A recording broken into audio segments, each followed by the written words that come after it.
इस वीडियो में हम डिस्कशन करेंगे क्लास 10 का विज्ञान यानी साइंस का 2018 में जो कंपार्टमेंटल का एग्जाम हुआ था उसमें ये हुआ था 31/7/2018 को। ठीक है, तो ये हमारा कंपार्टमेंटल का है। इसके पहले हम 2016-2017 का सारा करवा चुके हैं। Compartmental first shift second shift दोनों करवा चुके हैं। आप वो प्ले लिस्ट में जाके क्वेश्चन बैंक के नाम से बना होगा प्ले लिस्ट, जाके चेक कर लीजिए सारा चीज़। ठीक है, तो आज हम शुरू करते हैं 2018 का कंपार्टमेंटल का एग्ज़ाम। और 2018 से पैटर्न चेंज हुआ था, जिसमें कि 50% जो है यहीं से आपका ऑब्जेक्टिव पूछने की बात कहा गया था। तो उस समय जो 50% था वो 80 क्वेश्चन साइंस का होता है, तो 40 क्वेश्चन जो है मिलता था। और 40 का 40 जो है आपको बनाना ही है। यहाँ देख सकते हैं 40 वस्तुनिष्ठ प्रश्न है और सभी प्रश्नों का अनिवार्य है। अभी आपको थोड़ा डिस्काउंट मिलता है, 48 क्वेश्चन मिलता है, जिसमें से कि 40 का ही जवाब देना होता है। तो चलिए शुरू करते हैं इस क्लास को। तो ये रहा हमारा क्वेश्चन, कंपार्टमेंटल का है। बड़ा ध्यान से देखिएगा, ये जो हुआ था बड़ा टफ था ये उस साल के लिए। ठीक है, बच्चों के लिए टफ क्वेश्चन था। आपको भी पता चल ही जाएगा, देखते हैं आपको कितना याद है। ठीक, तो फर्स्ट क्वेश्चन क्या है? कार्बोहाइड्रेट, प्रोटीन, वसा के पूर्ण पाचन का स्थल निम्नलिखित में से कौन सा है? यानी कि ये सब का जो पूर्ण पाचन होता है वो कहाँ होता है? कहाँ होता है? ये क्षुद्रांत, जिसको कि छोटी आंत कहते हैं। तो राइट आंसर हो जाएगा हमारा ऑप्शन सी, क्षुद्रांत यानी छोटी आंत में। ठीक है, और अमाशय में कौन सा अम्ल होता है बताइए? हाँ सही बोले, HCl होता है, हाइड्रोक्लोरिक अम्ल होता है हमारे अमाशय। अमाशय कहते हैं किसको? जो पेट होता है उसी को हम बायोलॉजी की भाषा में अमाशय कहते हैं।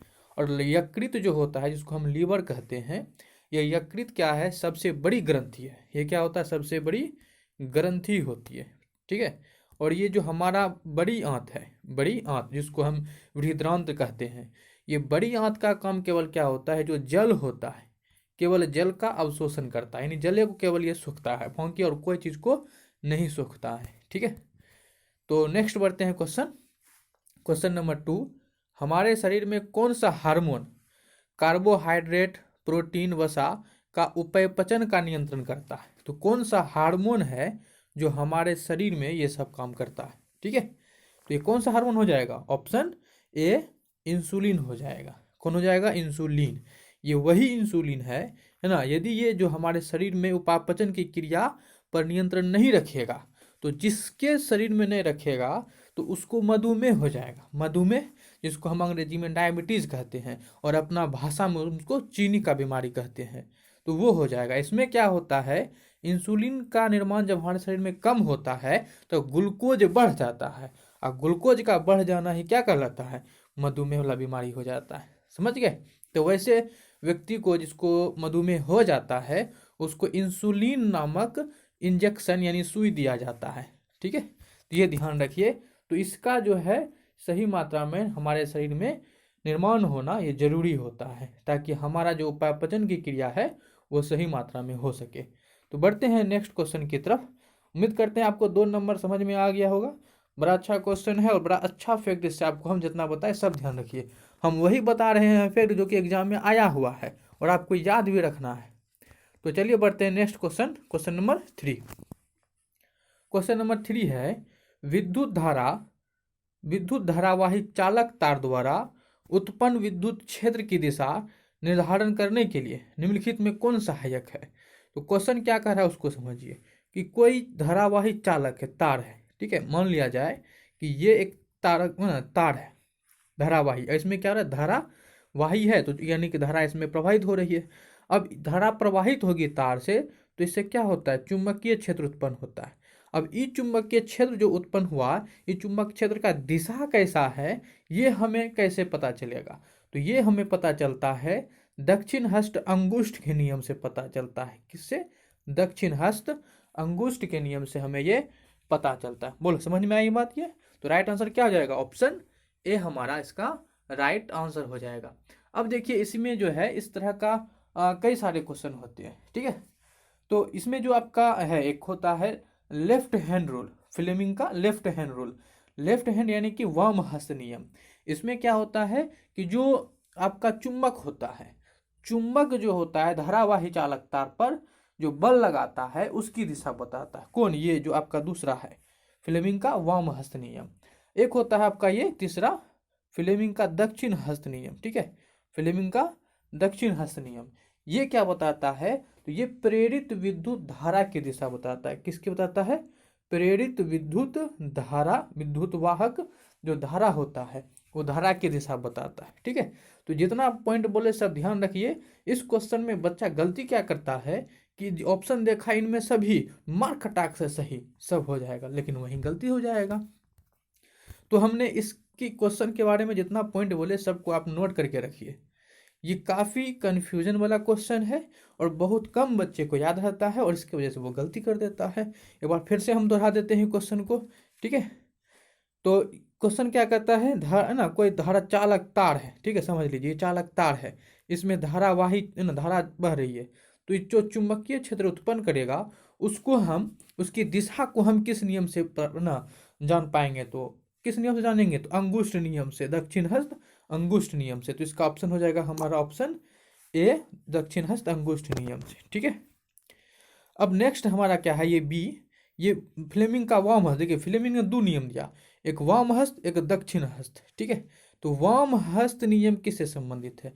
ये कहता है यदि ये चालक तार है और यहाँ पे कोई चुंबक है तो चुंबक जो है इस पे बल जो लगाएगा, चुंबक जो बल लगाएगा किस पर? धारा भाई चालक तार पर। तो चालक तार पे जो चुंबक बल लगाएगा उसकी दिशा कैसी होगी? ये हमारा बताएगा वाम हस्त नियम। और ये दक्षिण हस्त नियम क्या कहता है फ्लेमिंग का? ये आपका संबंधित है प्रेरित धारा की दिशा से, प्रेरित विद्युत धारा की दिशा से संबंधित। ठीक है, बढ़ते हैं नेक्स्ट अपना। नेक्स्ट नंबर क्वेश्चन नंबर 4 है हमारा। क्या है?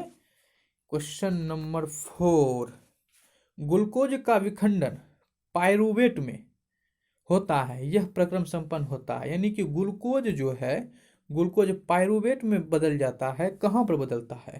तो ये कोशिका द्रव में, ऑप्शन सी हो जाएगा कोशिका द्रव में।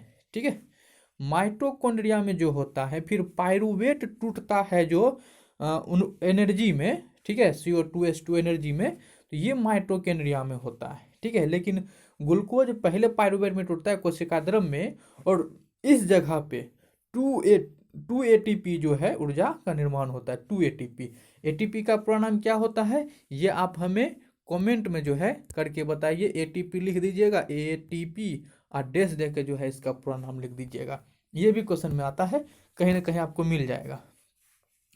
नेक्स्ट क्वेश्चन है क्वेश्चन नंबर 5, किसी प्रोटॉन का निम्नलिखित में से कौन सा गुण किसी चुंबक क्षेत्र में मुक्त गति करते समय परिवर्तित नहीं होता है?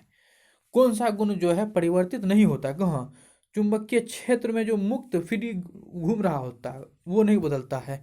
तो क्या नहीं बदलता है? तो आपको याद रखना है बदलता क्या है। बदलता है वेग और बदलता है संवेग। समझ वाली बात नहीं, ये दो चीज बदलता है, बाकी चीजें नहीं बदलता है। क्या चीजें? जैसे कि चाल, चाल नहीं बदलता है, नहीं चाल बदलता है, नहीं उसका जो है जो द्रव्यमान होता है वो चेंज होता है।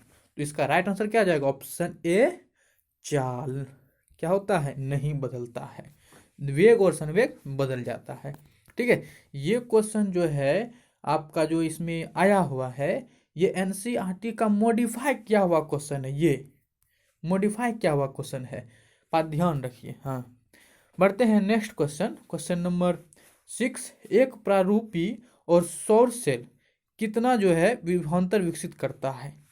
तो जो हमारा प्रारूपी सौर सेल होता है उसके बारे में पूछ रहा है कितना करता है। तो याद रखिए जो हमारा प्रारूपी सौर सेल होता है ये 0.5 से लेकर 1 वोल्ट तक कर सकता है, जो कि हमारा ऑप्शन नंबर ए में है। 0.5 वोल्ट से 1 वोल्ट तक कर सकता है। और ये 0.7 वाट तक क्या कर सकता है? विद्युत उत्पन्न कर सकता है। बात समझे?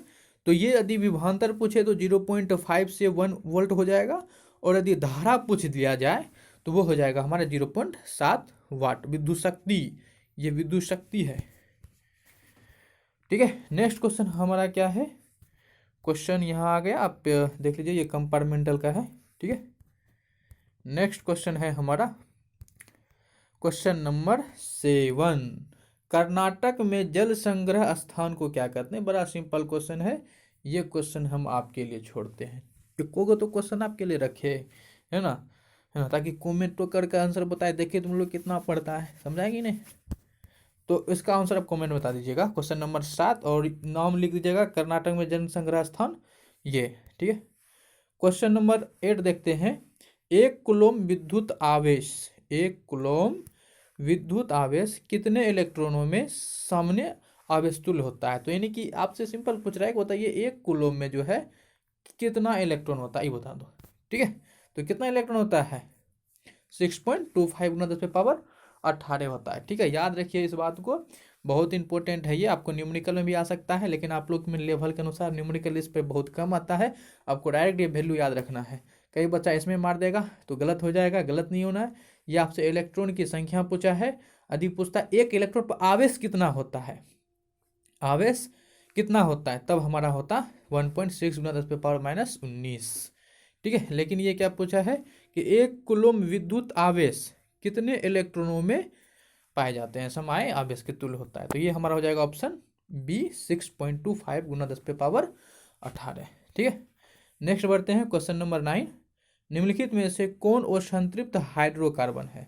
असंतृप्त हाइड्रोकार्बन का मतलब क्या है कि उसमें जो होगा आपका एन जो होगा ये नहीं होना चाहिए। क्या होना चाहिए? तो इन और आइन वाला जो शब्द है ये आपका आना चाहिए, ठीक है। तो देख लेते हैं, तो ये आना चाहिए, ये नहीं आना चाहिए। तो ऑप्शन नंबर ए में है मेथेन, एन आ गया तो ये नहीं होगा हमारा आंसर। एथेन, एन आ गया, ये भी नहीं होगा। एथीन, इन आ गया, तो यही हमारा राइट आंसर हो जाएगा, ठीक है। पेरू से देखो क्वेश्चन इसमें सभी है, सभी ना, एथीन होगा इसका राइट आंसर। जो बोल रहे हैं एकदम क्वेश्चन एकदम सही है ना, क्वेश्चन बैंक के आंसर पे नहीं जाना बाबू, बिल्कुल नहीं जाना, बहुत एकदम उसमें गलती दिया हुआ और तुमको भी पता होगा करेगा, ठीक है। तो इसका राइट आंसर क्या जाएगा? ऑप्शन सी, एथीन हो जाएगा, ठीक है। पता नहीं क्वेश्चन बैंक वाला कैसे आंसर देता है जो गलती रहता है, ठीक है। क्वेश्चन नंबर नेक्स्ट है 10। एल्कोहल में उबली पत्ती पर आयोडीन विलयन के कुछ बूंद डालने पर पत्ती का रंग कैसा हो जाएगा?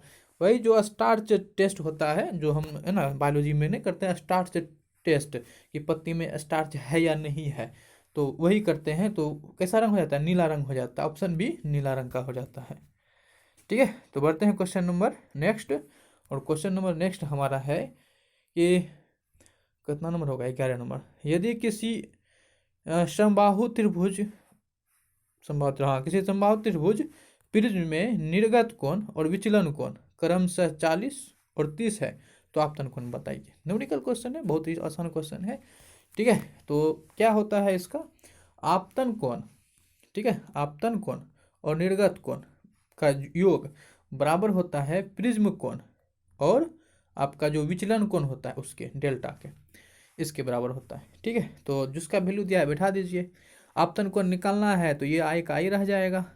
निर्गत कोण जो है आपको 40 डिग्री दिया हुआ है, और प्रिज्म कोण, प्रिज्म कह रहा है समबाहु है तो समबाहु का 60 डिग्री होगा, और डेल्टा का मान यानी कि जो विचलन कोण है 30 है तो 30 हो गया। 60 30 90, ये कितना हो गया? 90, और ये 40 इधर आएगा तो 90 में 40 गया 50। राइट आंसर क्या जाएगा? ऑप्शन बी 50, ठीक है। 50 नहीं समझ में आया तो कमेंट में जो है बोलिएगा करके, ये समझ में नहीं आया तो आपको कमेंट में ही इसका सॉल्यूशन अच्छा से दे देंगे। यहाँ स्क्रीन क्या है, छोटा है तो अच्छा से लिखने में बनता नहीं है, ठीक है। तो ऑप्शन बी हो जाएगा इसका राइट आंसर, ठीक। Question number 12। एक उत्तल लेंस की क्षमता 1 डायोप्टर है, तो लेंस की फोकस दूरी क्या होगा? तो पहली बात तो ये उत्तल लेंस है, और उत्तल लेंस की फोकस दूरी क्या होती है? उत्तल लेंस की फोकस दूरी जो होती है वो धनात्मक होती है। क्या होती है? धनात्मक होती है। तो धनात्मक इसका आंसर होगा, तो ये वाला और ये वाला तो सीधा कैंसिल है, या तो +10 सेंटीमीटर या तो +100 सेंटीमीटर होगा, ए और सी में से कोई एक। अब देख लेते हैं क्या होगा। एक डायोप्टर है, एक डायोप्टर है, ठीक है। तो फोकस दूरी निकालना है, तो फोकस दूरी क्या होगा? F बराबर 1/p होता है। तो 1/p का मान 1 और सेंटीमीटर में होता है, इसलिए सेंटीमीटर बनेगा तो 1 सेंटीमीटर, 1 मीटर बराबर है 100 सेंटीमीटर, तो 100 से गुना करेंगे तो राइट आंसर क्या जाएगा? ऑप्शन सी, ठीक है, ये सी हो जाएगा। तो बढ़ते हैं नेक्स्ट क्वेश्चन, क्वेश्चन नंबर 13 कहता है निम्नलिखित में कौन वायरस संक्रमित रोग है? तो कौन हो जाएगा? HIV एड्स, ठीक है, HIV एड्स। देखो HIV AIDS human immuno HIV का नाम क्या होता है? ह्यूमन इम्यूनो वायरस, ठीक है। और एड्स का क्या होता है? ये आप जो है इसका भी जो है कमेंट में दोनों का फुल फॉर्म दीजिए। एक फुल फॉर्म दिए थे ATP, आप इसका भी कमेंट में लिख दीजिए और इसको याद भी रख लीजिएगा, बहुत पूछता है एग्जाम में। बढ़ते हैं नेक्स्ट क्वेश्चन। कितना क्वेश्चन नेक्स्ट है हमारा कौन सा? हाँ ये तो हो गया था। क्वेश्चन नंबर 14, परागनलिका का बीजांड की ओर वृद्धि करना किस प्रकार का अनुवर्तन है? देखो परागनलिका किसके तरफ है ना? बीजांड की तरफ।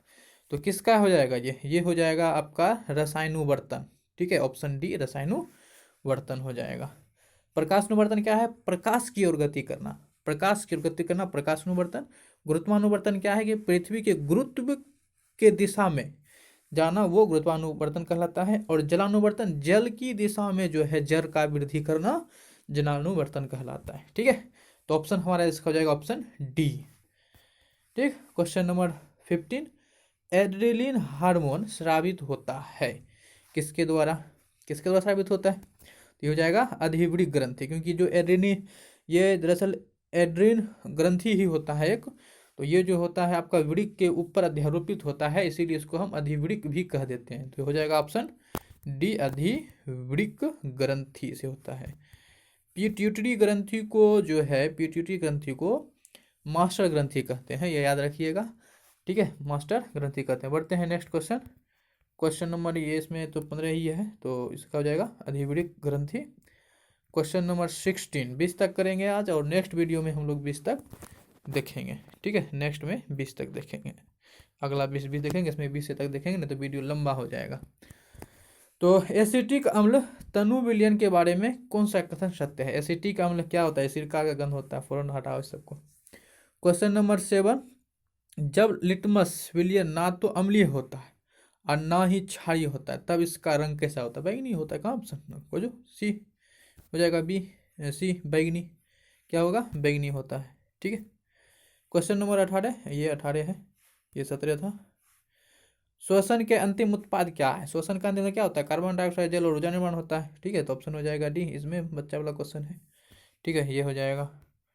क्वेश्चन नंबर जो है, क्वेश्चन नंबर कितना? क्वेश्चन नंबर 19, प्रकाश के रंगों में से किस रंग का अपवर्तनांक सबसे अधिक होता है? वाह वाह, किसका अपवर्तनांक क्या होता है? सबसे अधिक होता है। जिसका अपवर्तनांक जितना अधिक होगा वो विचलन ही उतना क्या होगा? उसका अधिक होगा, ठीक है। तो प्रिज्म में किसका विचलन अधिक होता है? तो बैंगनी का होता है। खोज के मार लो बैंगनी कहाँ है, ऑप्शन नंबर डी, ठीक है, ये हो जाएगा, ठीक है। लाल का क्या हो जाएगा? कम हो जाएगा। निम्नलिखित में से कौन अधातु है? कौन अधातु है? कार्बन है, यही तो है, कार्बन है छोटा अधातु है, ठीक है। क्या है? अधातु, बाकी सब धातु है। कार्बन की संयोजकता कितनी होती है? 4 होती है। कितनी होती है? 4। परमाणु संख्या कितनी होती है? 6 होती है, ठीक है। कार्बन का प्रूफ कौन कौन सा होता है? हीरा, ग्रेफाइट, फ्लोरीन।